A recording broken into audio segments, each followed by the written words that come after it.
Brother man, Ethan, Thank you so much for having me. I'm stoked. Great to see you. Stoked you're here. I want to just jump in Let's do it. because, my origin story to Beyond Meat was a little bumpy. I didn't know at the time, and I've been plant-based now for 17 years. And when I actually started looking at what you guys are doing, when I actually looked at it and looked at the science, and luckily I got to actually visit the facility and see all the research. I guess the great thing about that is if you stay open, you can actually learn about something because everything gets siloed and people lose track of things, especially now more than ever, that all these little bits of information get out there, but not the full story. And so I was eating whole foods. I wasn't looking for alternatives. And then when I actually saw it and started eating it and looked at it and going, oh, wow, number one, this is a lot different than Impossible. And I hate the fact that they get lopped into the same situation. So let's tackle the most obvious because, let's be honest, almost everything is processed to some degree, right? Even in tofu or tempeh or whatever that is, and the shakes people are having and all of it. But then it gets thrown into this ultra processed stuff.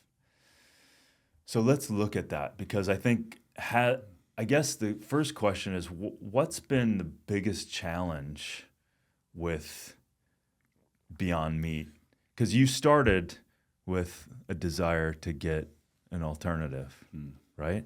What's been the biggest challenge for you around the messaging and around maybe the ultra processed part of it? No, look, first of all, thank you for doing what many people won't do, which is to try to understand something, at its core for yourself. And what was very frustrating to me as we lived through this kind of misinformation campaign and the counterattacks from the incumbent industries was that one of the motivating factors for the business was human health. And the first package that I ever tried to design, and I failed miserably at it, was I was using the outline of the Vitruvian Man, like Da Vinci's beautiful human body, right? And the symmetry of it and the muscular form, because I understood at the time, like you do, that that plant-based eating can really help that body flourish. And so everything I was doing as we started the company in 2009 was like, oh my God, we're going to unlock the power of plants for the human body. Right. And then to have that demonized was a tough thing. Right. Yeah. And I think we did get labeled, with that ultra processed kind of overarching description. And it wasn't by the folks that set up that framework. They, in fact, have said, it wasn't intended for anything like your product. And I think there are two ways that we think about this. One is, what are you trying to avoid when you're thinking about a processed food? And largely, you're trying to avoid high levels of saturated fat, high levels of sodium, and additives, right? And we have such discipline about what we put in our products. I'm probably, other than my son and daughter, and probably the biggest consumers of Beyond Meat in the world. And so we're enormously careful about that and what those levels are. And as a result, we have endorsements and certifications from the American Heart Association, American Diabetes Association, Clean Label Project, all these things.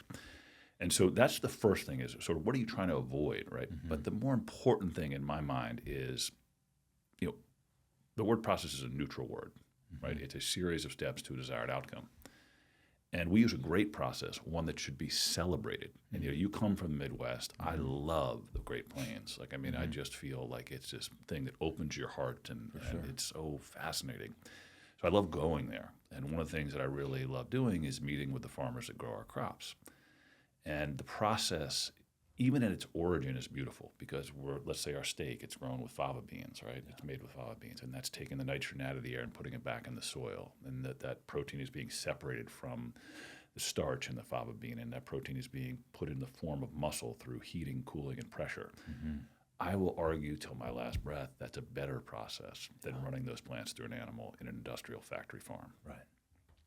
Yeah. So, and let's start there because,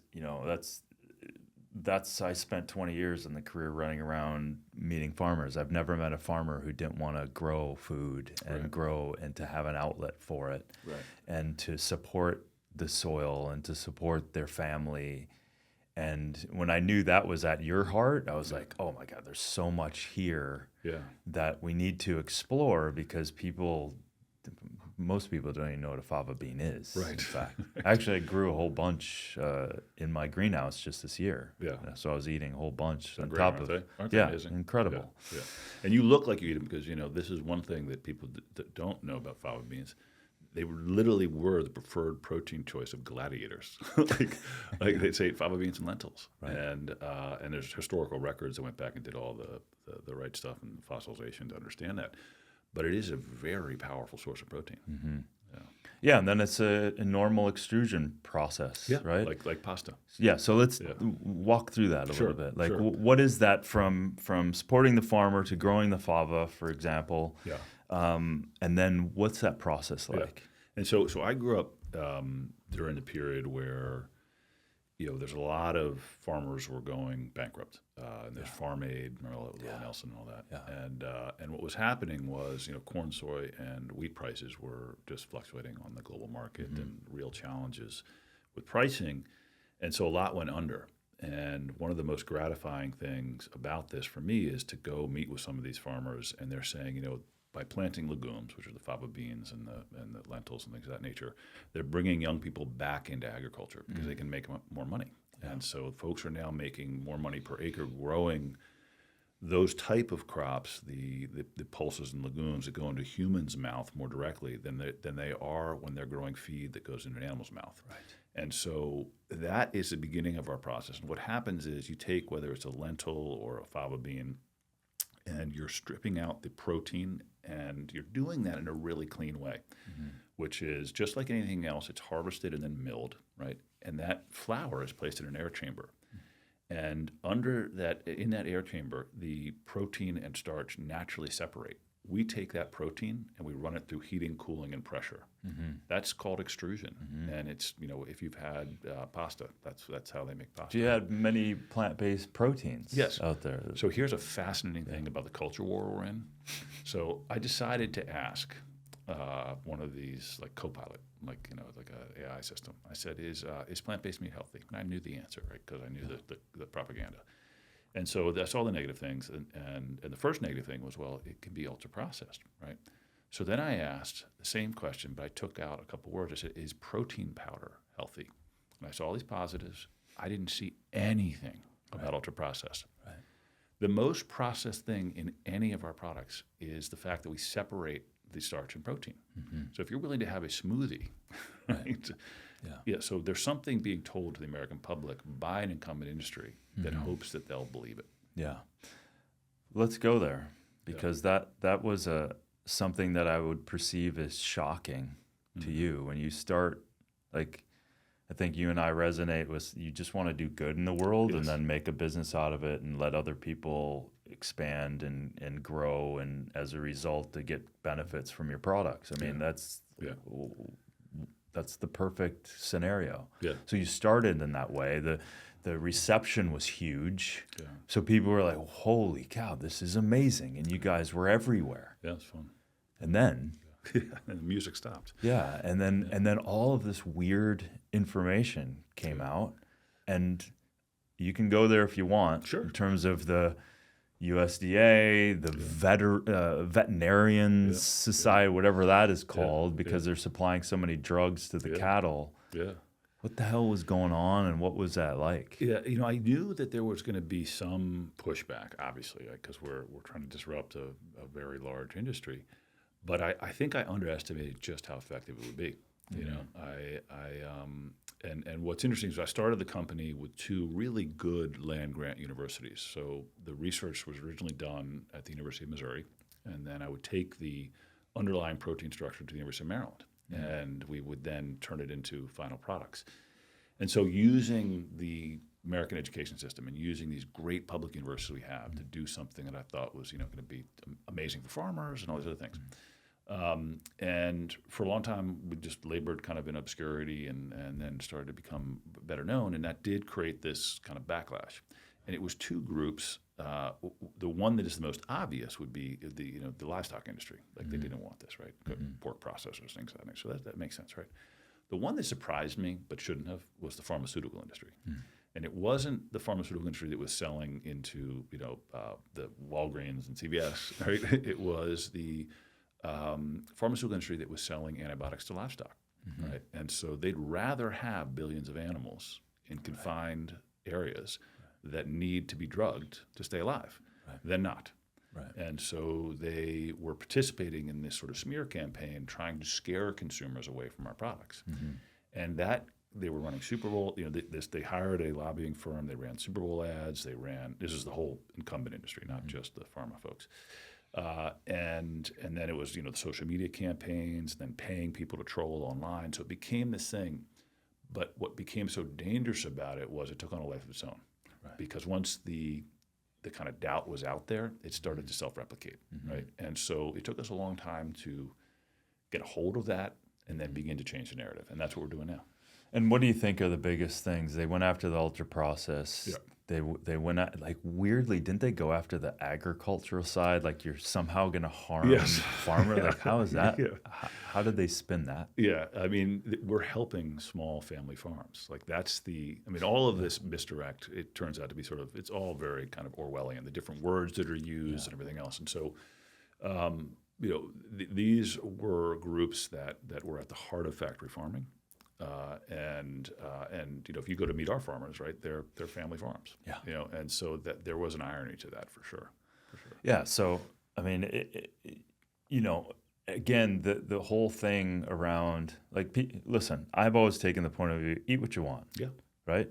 Yeah. But when the narrative is spun so much, when 90% of the meat out there that normal people are eating, is here's the thing that I don't know how you look at this, but if you say that 90% is eating meat, and then they're pushing against ultra processed, well, again, okay, in a confined space, filled full of drugs, that's a process. It is. That's not a good process. That's stress hormones in the killing process. That's antibiotics. That's bad antibiotic strains that is eventually going to go into you.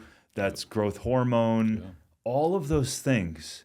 So when you really pull that string, that's a process that I don't know if you want that in your body. It's a very shadowy thing that's going on here, in the sense that, again, to return to sort of the Midwest and the Great Plains, I'm wearing a shirt today that we had created with a group called Rewild, and it's of a bison, and bison are natural, right?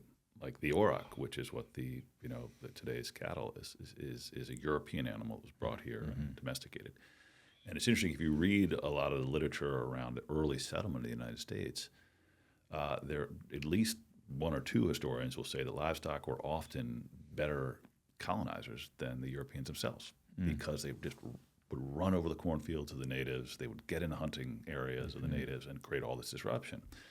A lot of the settlement of the Midwest and West was about displacing all of those bison, displacing all of the coyotes, displacing all the wolves, and subduing nature so that we could put livestock on top of it, right? And in some sense, nature has to die and stay dead for a system of livestock to exist. So it's not natural in and of itself, right?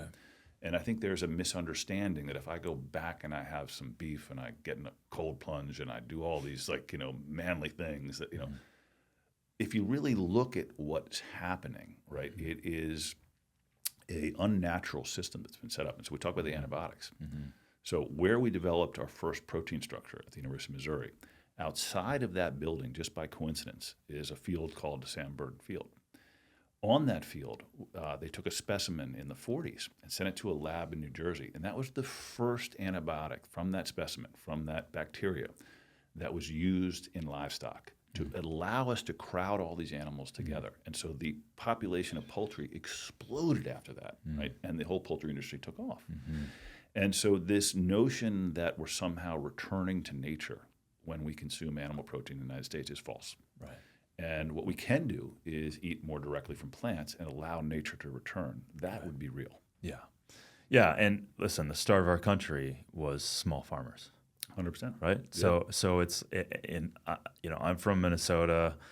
All my cousins are all throughout South Dakota. They're farmers. Yeah. They're like, so Yeah. when you see that, but you also see the really ugly side of factory farming. Yeah. They're not farming. They're chemical pushers at this point. Right. It is a factory. Yeah. And that's the trick. But so they really went after you from that perspective, but also the ultra processed, all of those things, and other weird things like sodium. Right.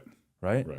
Right. So sodium, they're like, oh my God, it's ultra processed. It's got way too much sodium. But you guys did studies on that. Was it the SWAP study? Yeah, so we've done a lot of work. We did, that's one thing that we did see coming was that there would be some of this criticism. And I think, there's a book called The Merchants of Doubt. And what the game is when you're trying to destroy an industry is to create enough doubt in the consumer's mind. It doesn't have to be true.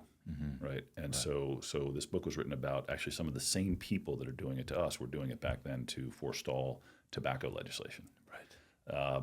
And I'll tell a very quick story back in history around 1851.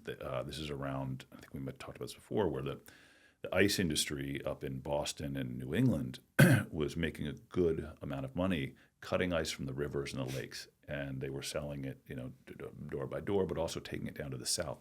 They would ship that ice as far as India to cool the aristocracy on the train. And they would do it by putting sawdust on it and putting it in the hull of the ship. Okay, so they're making all this money. An entrepreneur in Florida who's a doctor decides that he can figure out a way to mechanize ice to basically create what they call an artificial ice, right? And he does this to cool his patients in his yellow fever clinic, right? They catch wind of this up in Boston, a guy named Frederick Tudor. They organize the industry. They create associations. And they start to say, mechanized ice is contaminated. It will kill you, right? And kills the industry, and the entrepreneur, in fact, dies. Okay, then something happens, an exogenous event, the Civil War. 1861, there's a blockade. You can't get anything down south. Some people, they end up importing two of these machines, similar machines from France, into Louisiana. They start producing, again, artificial ice. Turns out there was contamination. It was in the rivers around Boston. Okay. And so with the inability to get that ice from the rivers down south, this industry booms and takes off. Right. Our job at Beyond Meat and at the other companies working in this space is just to survive this moment. Because as we know, as you and I know, this factory farm system is taped together with duct tape, antibiotics, subsidies, and the lack of sunlight. Once those things give way, we're going to need an alternative, and we'll be here. We'll be here for that. The cool thing is with that is like I look at systems. Nature's systems have already created the best systems. Yeah. Yes. Right? Yes. Right? An implosion, when we create systems where we think it's better, it's inherently imploding. Yeah. It has to implode just by the physics of it. Yeah. So they're desperately trying to keep the cards or the plates spinning while they're trying to demonize you because inherently that system has to fail. And we're just keeping it together with drugs and antibiotics and whatever else, That's right? That's Not only the crops that they're feeding the things, but the actual confined Very fragile. It's very, very fragile. If you let that go, it would fall back to what the natural systems are, like grow balanced food, support the soil, all of those things. And that's where it gets people don't realize that if you have an influencer whomever has the means to buy unsubsidized, regenerative, and we can dive into a lot of that is not true either. But the majority of the people listening to that can't afford that, doesn't have access to it, and certainly it's not available at that scale. That's right. So the whole story is a house of cards. Yeah, I think what you and I are looking for, is There are going to be folks in Marin County or in Martha's Vineyard who can afford whatever meat they want. Yeah. But what about the rest of the world? Yeah. Right? And that's what we have to focus on is how do we feed the rest of the people in the world high quality protein? And the thing that I find so fascinating about what you just mentioned on nature is, I look at the process of protein being formed in a plant, but over time, just when you get into a problem and you kind of marinate it in it and you let it just sort of dominate you, you sometimes you start to look at it in different ways. And I was looking at this issue of how protein is created in a plant, and I started to look at it how it's created in the stomach of a rumen, of a cow, and the processes are so similar. It's really neat. Like if you look at the stomach of a cow, right there, there's bacteria that's converting non-protein nitrogen into proteins, and they're getting all of that material from plants. Obviously, it's not coming out of thin air. And then you look at what's happening in, say, a fava bean. There's a little nodule on the root of that fava bean, and inside that nodule is a microbiome. Inside that microbiome is bacteria, and it's taking the nitrogen from the air, and it's doing what? Amino acids into protein. Right. So it's the same beautiful process of creating protein. One just takes it from the soil and from the air, and we put it right on your plate. The other, you got to run all those plants through an animal. So I'm convinced that someday this will be the dominant way of doing it. We've just got to get through all of the misinformation, all the fear, right? Because there's a lot of fear about this. Yeah. So-and-so is going to lose this, that. We are going to bring innovation back to the American farmer in a way that's beautiful. So I have a farm, and I've had it most of my life. I bought it from my dad. And we had, when I was a child, I grew up in the city, but we spent weekends and summers out there, and we had Holstein cows. Let's bring real work and real opportunity back to farmers through innovation. That's what we've always done. Let's not block it. Let's embrace it. Yeah. And that's what this fear campaign is stopping. Yeah.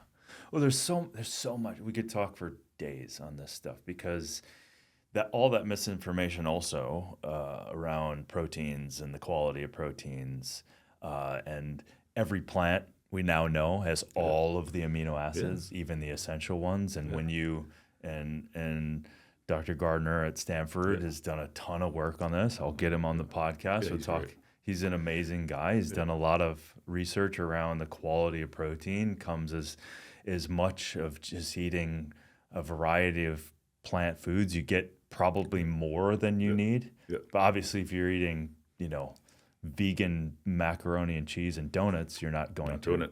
Not doing it. Yeah. Or if you just eat if you eat rice and that's all you eat, you're going to be devoid of a lot of stuff and protein. Yeah. So all of that is just, it's so, for me, one of the biggest things is why would I need to contribute and kill an animal in order to get what? Yeah. An idea of a protein when now the science is showing that that's not more superior? I think it's a really interesting point. And for me, you've been plant-based for a long time, so have I. You obviously have discussions with people and, say, well, why do you do this? And, the people have always done this and so on and so forth. People have always done a lot of things. For me, and we can, both of us, right, we can go toe-to-toe on these things. Well, the ancestors ate a lot of plants, but they also ate animals and all these other things, right? But at the end of the day, to me, everything changed in 1859, and this was, and then later in 1880, through this period, Darwin was publishing, right, and he was saying, right, that wait a minute, we all come from the same place, and we all have the same DNA system, same materials in our body, same infrastructure. We have the same central nervous systems, maybe slightly modified and different. And so for me, it came down to kindness. If I have the opportunity to allow some other being to live, I'm going to take that opportunity and do it. Yeah. Right. I don't want to rise in the morning and go to bed at night thinking I've taken away everything someone has. And I think part of what's happened in our culture is that we have adopted so blindly this idea that you and I are subjects and the rest of life on Earth, objects. Right. There's no scientific basis for that view. Right. There's a cultural basis for it. Right. But how do we get people to think about just kindness? My view, I cannot consider myself a kind person and participate in the modern factory farm system. I just can't do it. Right. And the issue is everything's punted. It's out of sight, out of mind. Yeah. Right? So when you're consuming that burger or that normal burger or whatever, you don't know that death and the challenges that being encountered. And so it becomes this siloed kind of thing. And I believe integration in our existence is so powerful and underutilized, right? So when we align our values, our morals, our what we're committed to on serving in this world and trying to be a kind person, contributing to our life, to the sentient beings, to other humans. Like, why would we create destruction along the way? And we are, as a country, a freedom-loving people. Yeah. I love freedom, you love freedom. It's a beautiful thing to see like a wild horse run, to see bison run, to see a coyote in his habitat or her habitat. And I'd rather see more, not less of that. I'd rather see more freedom, less confinement. And when you start eating directly from plants, by the way, you open up all this land for the rest of life on Earth. And so our products, we've got these statistics, it's like 93% less land is used, right? And there are opportunities around the world that are coming into focus now where farmers are being paid to set aside land to sequester carbon and let biodiversity come back. And that is a sophisticated culture. That is one where we say there's more here than just us. And so I look at the United States and think we have this incredible opportunity to not only solve climate, but bring back biodiversity. There's some very smart people working on this. They're in this short film we did, Planting Change. And so it's not just the human health stuff that motivates us. And, you mentioned the swap meat study with Chris Gardner and Dr. Christopher Gardner. He did a terrific job doing that. And by the way, people are like, oh, well, that was funded by Beyond Meat. You think like Stanford is going to risk their reputation for a company like us? Like, it was a rigorous study. Yeah, it's not necessarily always who funded it. It's how the study is put together. Yeah. And we didn't have, it was an unrestricted grant that we gave, and the results could have been horrible for us. But we knew, right, that when you go to plants and you keep the saturated fat at the right level and you keep the sodium at the right level and you use ingredients with integrity, you're going to drive great results. So I was like, fine, go for it. Yeah. Do it. And the results speak themselves. Yeah, so let's talk about ingredients. Yeah. Right? Yeah. So you guys at one point had canola oil and some stuff. Coconut oil too. And coconut oil. And listen, the whole seed oil thing is on a weird train, right? And none of the science backs it up anyway. Yeah. And you're already using non-GMO. Yeah. Or at least you were with canola. Yeah, so we don't touch GMO. Right? So that's important because people will easily jump onto that. Well, it's genetically modified, blah, blah, blah. Okay, so that's off the table. You don't use... And why would you need... Nature does it all. Exactly. Why would you need to do that? Exactly. Yeah, but with that, you still went in and reinvigorated the formula. So what are some of the things that you did? What are some of the things you changed out? What are you excited about in the formula? Yeah. What's going on there? Well, I mean, your background, you're an athlete and competitive sports and all this, and I love this idea that you can take all the energy that's coming at you and you can use it to be stronger. You can just chisel, just keep stripping it down, stripping it down, and so that's kind of what we did is said, okay, all these things are coming at us. Okay, how can we just get better, right? How can we take out anything that could be of concern? Mm-hmm. And so we did. We had this really long-standing program with Stanford, and so I had access to all their doctors and stuff. So I was talking, okay, what can we do here? How do we make this unassailable? And so we started, switching out the oils, and so took out coconut oil, put in avocado oil. Started dramatically simplify the ingredient list. Started to vary up the proteins. When I started in the company, there was a lot of soy stuff out there. So I don't want to use soy, I want to use peas, right? And soy is terrific. I drink a ton of soy milk. I love soy. It's complete protein, all that stuff. But I wanted to use something different, so we started using peas. And then peas became pretty dominant. And I think people like variety. They want to have different types of things. So we said, we're going to start using a blend of lentils, peas, brown rice, fava beans, things like that. So we diversified the protein base, brought in the avocado oil. And that's when we started getting all these endorsements, right? All these certifications, rather. And then we launched what we call Beyond 4, which was the sort of newest line of products. And that, together with things like our steak, there's nothing to attack, right? And so now it's a marketing thing. How do we get the message out there? Yeah. Right? Well, the Clean Label project, what does that entail, and how did you? It's not your label. It was you had to meet rigorous guidelines. Yeah. What were some of those guidelines? Because I haven't seen any other food. Yeah, thank you. I guarantee a normal burger from Factory Farm is not going to fail that because it's not clean, It's right? going to be tough. Yeah. That is a very rigorous process where they test for all kinds of contaminants. They disallow certain ingredients to begin with, and then, it's this process of how do you, because our system is overrun as an agriculture system with toxins and chemicals, things of that nature, and so you got to be very careful. What I love about fava beans and about things that like lentils that are actually regenerative, right, is you don't need to use so much fertilizer, right? And so we just keep a very clean process, and even the separation process we use. Talking about the fava beans, you're literally you're milling it into flour, and you're placing that flour in an air chamber. There's no caustic chemicals or anything like that. It's separating because the density and particle sizes are different. Heat and pressure. Yes, it's just so neat to me. And it's like, and again, like, it's not the eating meat, when that was the way to aggregate. Like, I always think about sun beating down on the plains, and there's all this grass that's growing. And how do you access that grass if you're a native or someone who just arrives there, right? And let's say the 1600s. Well, you access that grass through bison. Right. Because the bison are aggregating all of that in their bodies, and they're converting it into protein you can use. Okay, well, fast forward to today. There's a process that we can use that's beautiful and clean. Right. It takes the protein right from the plant and aggregates it for you. Right. So you don't need to use the animal anymore. It seems like a better idea to me, right? And that's all we're doing. Yeah, and that's the thing. Everything gets thrown into these labels, right? Because I've been in hundreds of facilities, food, supplements around the world. I've seen really bad situations, and I've seen great. But you see the process, and when you understand science, and you understand these compounds and these foods, then you're in this instance, you're creating a step that nature was doing, but you're eliminating the death step. Yeah, right. Exactly. The fear step, the death step.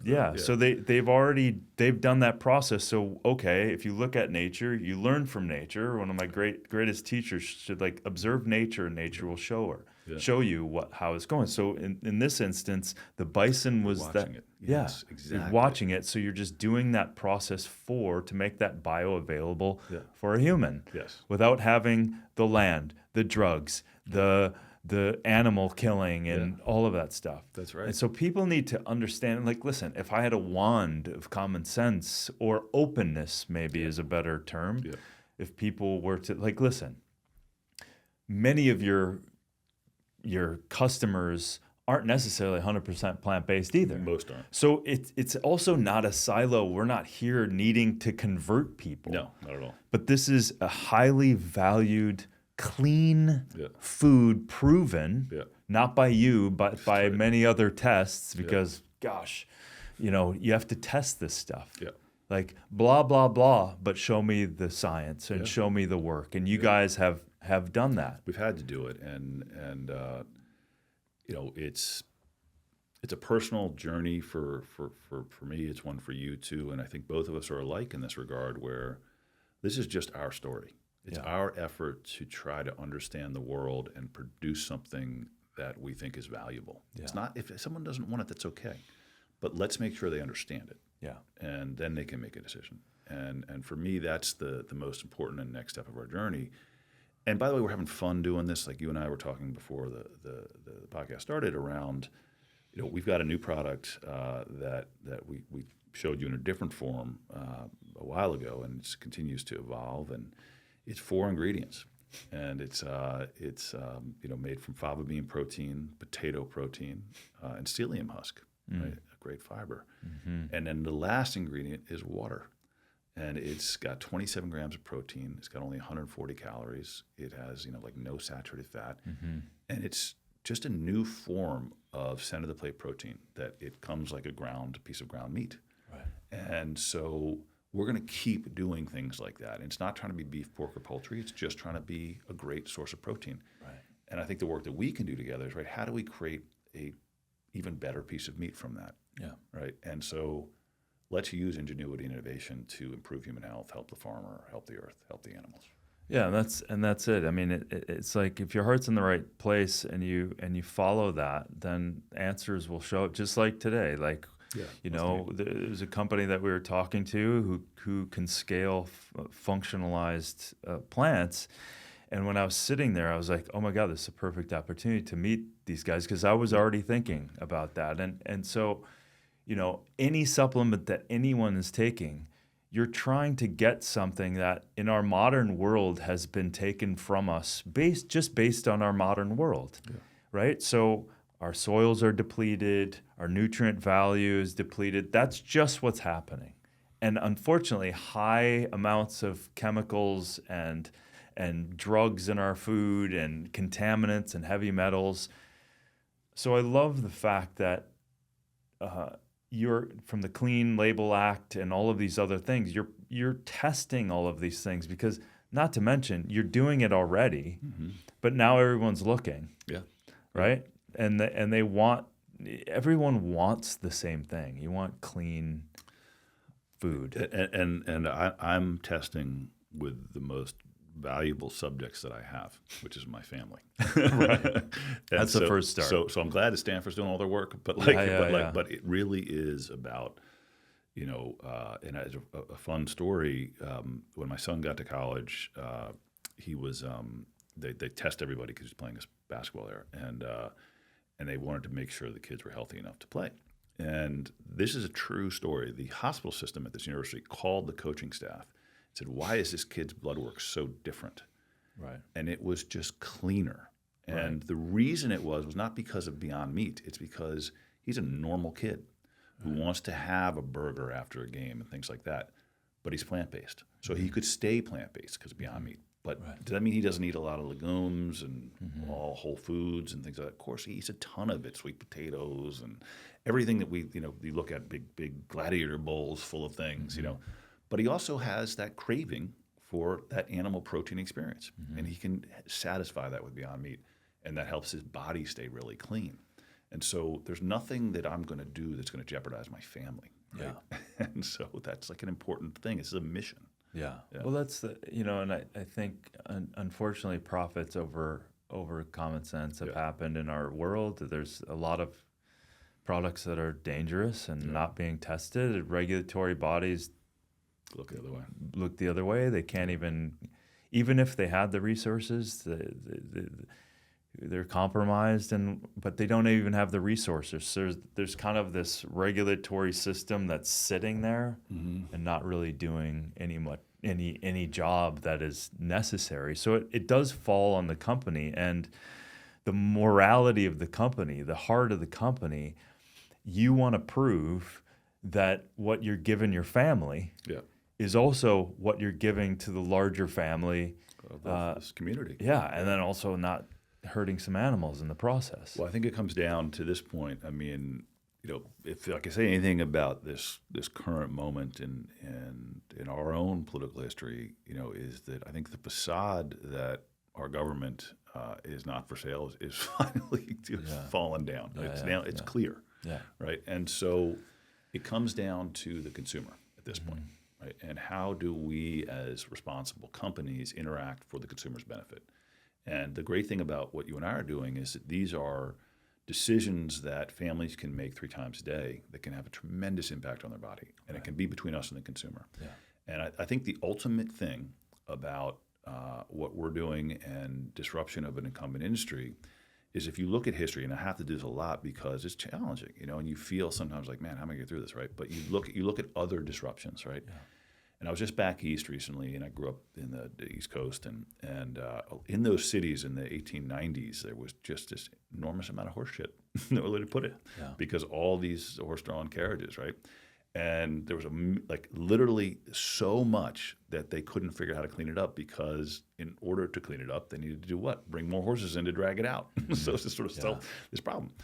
And so over time, they had all these ways of trying to do it, and they finally just displaced the horse with a streetcar that was electrified, right? And this guy, Leo Daft, in 1885 introduced it.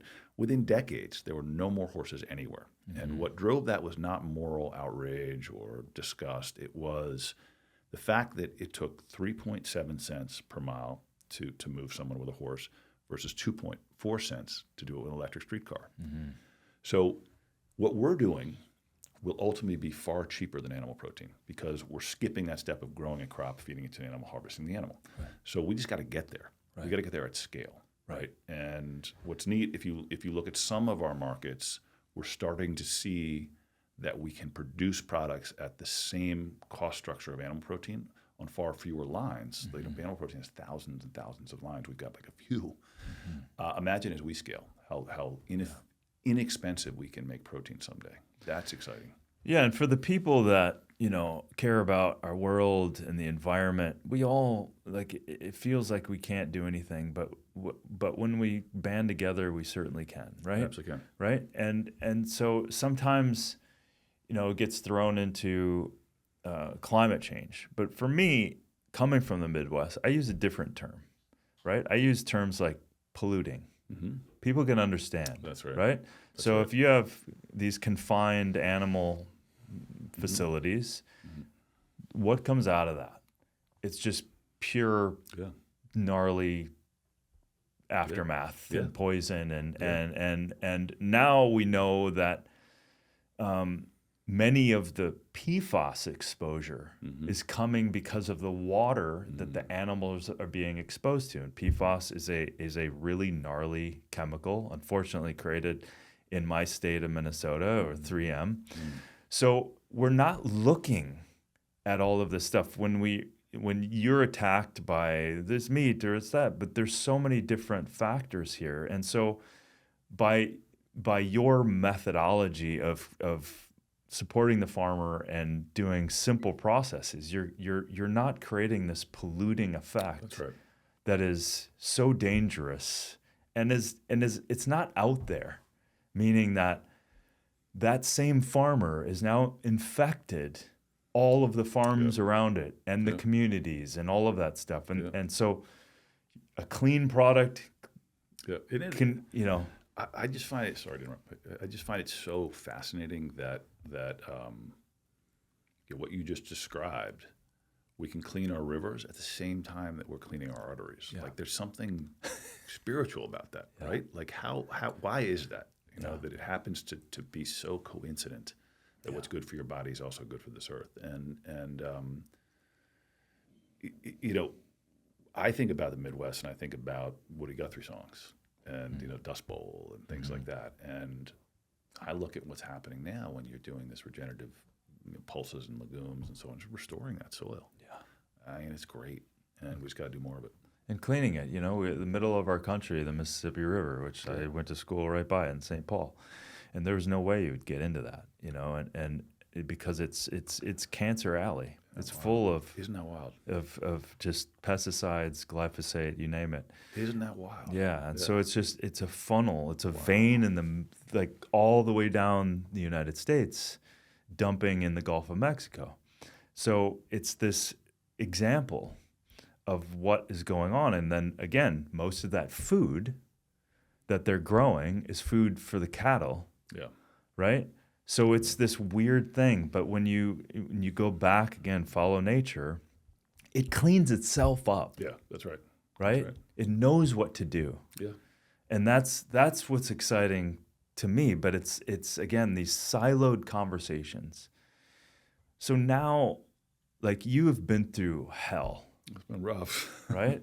It's been and my education and learning and getting to the facility, and I get really excited when people are doing some really cool stuff and innovating and I immediately felt like family when I walked 100%. in, right? I was like, oh my God, these guys are really doing it. And same way. I had to reorient myself to I was wrong.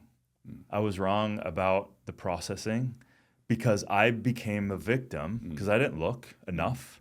I became a victim of that story too. Well, there's so much information out there. Again, you're just living your life, right? Yeah. And so you're focused on one area of research, and you're kind of hearing this noise. That's why it works. Yeah. You know? And then for us, it's like, you know, if we can use all this to just get stronger, it'll be okay. Yeah. Right? It hasn't been pleasant. It hasn't been. You know, I tell people that you know, it's tough to be the CEO of a public company that stops growing. It's just like, but look, it's what else would I be doing?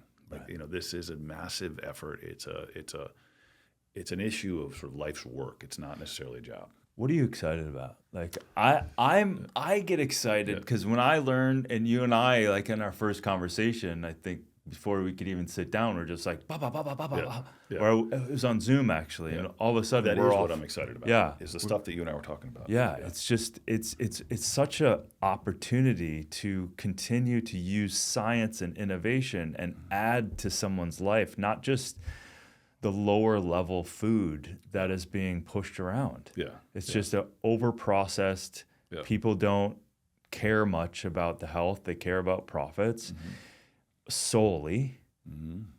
So what are you excited about now? In the face of having to toggle the past and learn from it, being where you're at now, but also having to keep your eye on the future. Yeah. What's that like now? And you know, it's fun, and I wake up every day excited because of the kind of things that you and I get to talk about, which are, you know, how do you now take this to another level where, you know, there's a Mark Twain quote that I love where he's like, you know, he says, I wish I could have written you a shorter letter. I just didn't have time. Right. And that's our journey right now is how do we break all this sophisticated stuff we're doing down into 3, 4, 5 ingredients, you know, and just strip it away and use physical processes and force to create products with fewer ingredients that are very recognizable to the consumer. And that's the journey we're on now. And then once we create that foundation, then how do we do the stuff that we're talking about? We're like, add in polyphenols. Let's make sure the fiber count's up at 5 grams, right? Let's make it up at 6 now. So you create a perfect piece of meat, right? That I think is like, that's incredibly exciting to me because then you're delivering, we don't need enough plants, obviously, in the United States. So one thing we can do is try to present plants in a way that's going to appeal to the average consumer, right? And that's what we're working on. And that's the beautiful thing. And like every deep scientist understanding where we came from, we were eating 3,000 different types of plants. 3,000. Now we're barely at 30. So again, I don't want to be siloed even in this conversation. So anyone who eats meat and wants to continue to do their thing, cool. Add this to your life because you're also getting an easy way to have a clean, tested, powerful food. Yes, that's right. That is recognizable to your adjusted palate. And it's a great way to get in more fiber and get in more plants and diversify. So I love that aspect of it because, again, we're too siloed. We actually need to come together. It makes sense. It makes common sense to support the farmers and to grow food healthfully, right? And that's where I love where you're going. You know? I think we're gonna have fun building together. I mean, it's you know, I see kids now who grew up eating Beyond Meat who will prefer the taste of it, right? Because we're not exactly like animal protein. There's still variations, right? But that's not what's important. It's does it taste really good, and does it provide you with amazing amounts of protein, very clean ingredients? And so I am interested in that angle of you know, you got chicken, pork, and beef, but what's the fourth lane? Like, you know, where it's not just seafood, right? But are there proteins that we can build right from plants that just taste great but aren't trying to be one thing or the other? They're just what they are. And I think that's for us kind of the next frontier. And you know, you look, I mean, tastes change so much throughout history. I mean, what we ate when we were Romans or when we were whatever, you know, is very different from what we eat today. You know, and we have to continue to evolve. Yeah, I love it. And just to finalize some of this stuff on, you know, I'll talk to Dr. Gardner too, but all of the research that's been done hasn't shown that beef is any more superior or protein or the the swab studies, the cholesterol. In fact, it's better, Yeah. right? So what are some of the things that excites you when you get some of those studies back? Yes. I mean, I think the main thing about all of that is when you walk into our facility on the way in there, there's like a kind of a piece of art that when you build a new facility in El Segundo, they have you commission some art, and it's part of it. It's fine. And what I decided to do was I had a sculpture built that was one side of it was a leaf and the other side was a feather. And I think most people walk by it and just think it's either a leaf or a feather. But I wanted to make the point that there's this common origin of life, and that there's DNA in plants and there's DNA in animals, and there's the same building blocks, the carbon, the hydrogen, nitrogen, all this stuff, right? It's all the same, right? Yeah. And so the big misunderstanding is there's something vastly superior about animal protein. Right? It's just all about like what amino acids you're getting. Right.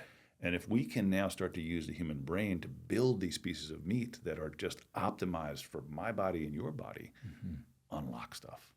And that I think is what excites me the most. Yeah.